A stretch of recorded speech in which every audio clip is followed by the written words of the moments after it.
Welcome back. I got a haircut. Gave it to myself, so don't look closely because it's pretty choppy.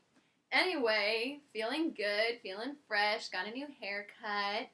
Let's do lesson 72. Holding grievances is an attack on God's plan for salvation. While we have recognized that the ego's plan for salvation is the opposite of God's, we have not yet emphasized that it is an active attack on his plan and a deliberate attempt to destroy it. In the attack, God is assigned the attributes which are actually associated with the ego, while the ego appears to take on the attributes of God. The ego's fundamental wish is to replace God. In fact, the ego is the physical embodiment of that wish. For it is that wish that seems to surround the mind with a body, keeping it separate and alone, and unable to reach other minds except through the body that was made to imprison it. The limit on communication cannot be the best means to expand communication, yet the ego would have you believe that it is. Although the attempt to keep the limitations that a body would impose is obvious here, it is perhaps not so apparent why holding grievances is an attack on God's plan for salvation. But let us consider the kinds of things you are apt to hold grievances for. Are they not always associated with something a body does? A person says something to you you do not like. He does something that displeases you. He betrays his hostile thoughts in his behavior. Anything we say, do, feel, all of these are body associations. Our five senses come from our body, and so the grievances we hold typically are related to things that have to do with our body. Comfort, discomfort, all of that. You are not dealing here with what the person is. On the contrary, you are exclusively concerned with what he does in a body. Now you might think, well, yeah, but isn't that him or her? What they're doing in their body, isn't that an extension of who they are? Okay, kind of, but not really. It's more of an extension or an example of where you are and also where they are. It's not necessarily exactly who you are or who they are, but more of it shows us where we're at. I look at the body as like a tool, a measurement tool, like a barometer. A barometer measures pressure, right? And so our bodies are measuring our own pressure. They're showing us through illness, through frustration, through all these things what we're feeling. Our feelings are helping us to understand where we are in our peace of mind, in letting go of grievances and all of that. So our body is kind of showing where you are, but not who you are. So you know that whole thing where they talk about like, you did a bad thing, but you're not a bad person. Remember, I used to teach elementary school. So it's kind of like that. It's that, people may do things that are unkind, but at their core, at our essence, we are kind, we are compassionate, we are love. And so by holding people to what they've done in their bodies as who they are in their essence, you're missing what's really there. You're not seeing what's really there. And if you're holding them to that, then you're holding yourself to that. And so when you stop holding yourself to these things, then you free other people and you're able to see them as their true selves.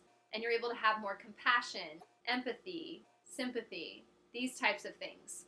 Yeah, I'm sticking with that idea. Okay, where did I leave off? On the contrary. Okay.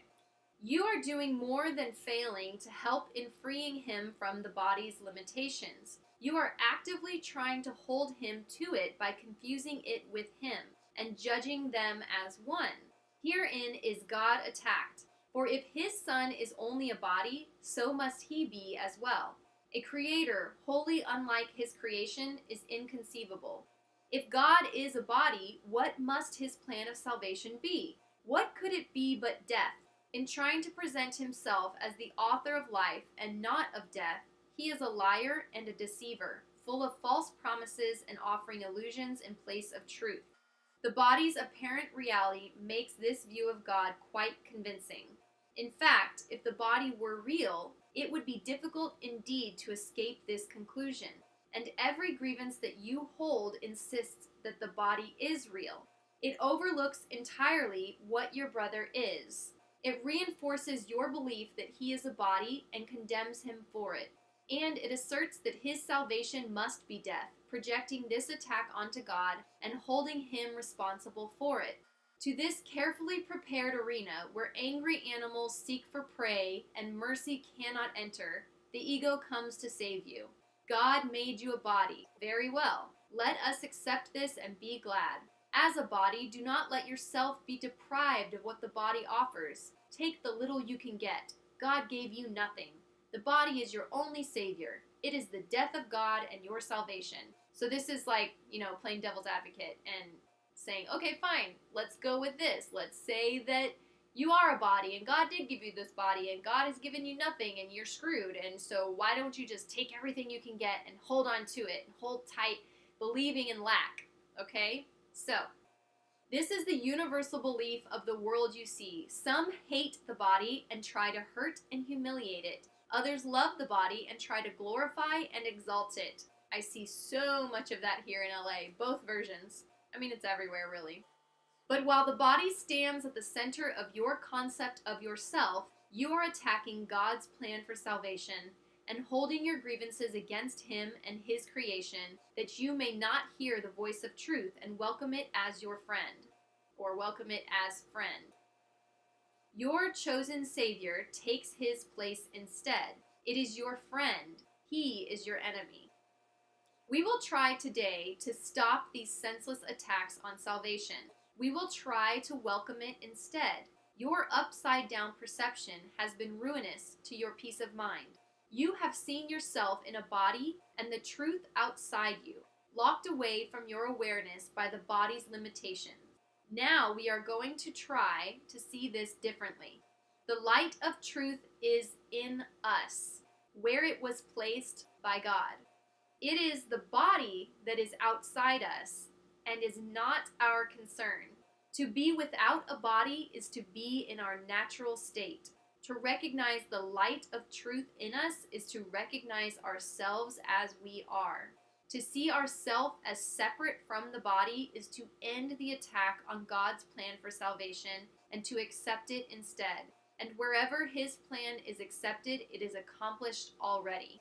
So this is getting into, a little bit deeper. We're now in lesson 72. We've been doing this for over 2 months. So you're over 10/12 of the way through, which then that would be like, we break that down, 5/6. So you're over 5/6 of the way through the lessons, and it's starting to get deeper. And the idea that you are not a body is a little confusing and a little strange, because you're like, but I see this body. How am I not a body? Well, because at your core, at your essence, you are love, you are light, and you are so much bigger and grander than your body. You've met people, I'm sure, who are small children, but they seem so wise and so aware that there's no way this is like just a 6-year-old, right? Or you've seen people who are in bodies that are in their 80s or 90s, but they still act and feel like they're much younger. That's because our bodies are just like an automobile. We're in this automobile that we get to drive around on Earth for a period of time, and eventually it's not going to be here anymore, and we may come back to Earth in a different automobile doing a different life. That may sound a little crazy to you, but it's how I feel. It feels true to me, and I don't know. There's so much more to a person than the shape of their face, the size of their waist, the level of education they have, how articulate they are. These things are things that we have created to separate us, and we are not separated. We are all one, and this is all an illusion, okay? All of it. This YouTube video, it's an illusion. Okay. Our goal in the longer practice periods today is to become aware that God's plan for salvation has already been accomplished in us. To achieve this goal, we must replace attack with acceptance. As long as we attack it, we cannot understand what God's plan for us is. We are therefore attacking what we do not recognize. Now we are going to try to lay judgment aside and ask what God's plan for us is. What is salvation, Father? I do not know. Tell me that I may understand. And if you don't like the word Father, change it. You can say, what is salvation, universe? What is salvation, higher self? What is salvation, God? What is salvation, love? Change it to a word that you feel comfortable with. It doesn't really matter. Then we will wait in quiet for his answer. We have attacked God's plan for salvation without waiting to hear what it is. We have shouted our grievances so loudly that we have not listened to his voice. We have used our grievances to close our eyes and stop our ears. Now we would see and hear and learn. What is salvation, Father? Ask and you will be answered. Seek and you will find. We are no longer asking the ego what salvation is and where to find it. We are asking it of truth. Be certain then that the answer will be true because of whom you ask. So it's really exciting. It gives me goosebumps to think about seek and you will find, ask and you will be answered. And that's a line from the Bible. It's like James 1:5 or something like that. Knock and the door will be opened, or ask and it shall be answered. Something like that. So God is waiting for us. The universe is waiting for us. Whatever. Your higher self is waiting for you to be like, hey, guess what? I'm done trying to do things my way and continually screwing it up. I'm ready to try a different way. I'm sick of sticking with the ego and following its crazy path. Instead, I'm going to try it a different way. I'm going to seek what is true, and I'm going to ask my higher self, and I'm going to wait and listen and be patient and trust and believe that the answer will come, because it will. And it may not, it's very unlikely that the entire plan of your life is going to come to you right away. It would be overwhelming. You couldn't handle it, but you'll get pieces, little breadcrumbs, like getting you back home. And that's the fun part, is okay, I got that piece. Now what's my next piece? And you build it until you get to the whole picture.